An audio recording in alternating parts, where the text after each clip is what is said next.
মাদ্রাসার ৫ জন ছাত্রী ইউটিউবে দক্ষিণ কোরিয়ার ব্র্যান্ড দল বিটিএসে আসক্ত হন। মাদ্রাসা থেকে পালিয়ে তারা ঢাকায় যাওয়ার পরিকল্পনা করেছিল। পরে বগুড়া থেকে তাদের উদ্ধার করা হয়। এর আগে বৃহস্পতিবার ভোরে ফজরের নামাজের পর মাদ্রাসার আবাসিকের ৫ ছাত্রীর খোঁজ পাচ্ছিল না কর্তৃপক্ষ।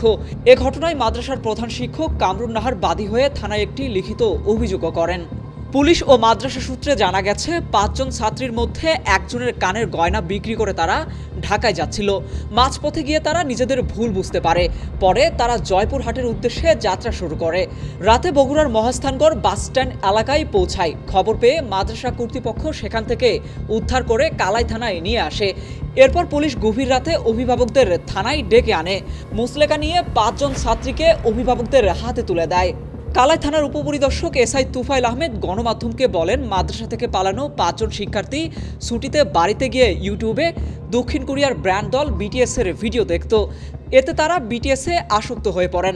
বিটিএসের ভিডিও দেখে তারা ঢাকায় যাওয়ার পরিকল্পনা করেছিল। তাদের উদ্ধার করে অভিভাবকদের জিম্মায় দেওয়া হয়েছে।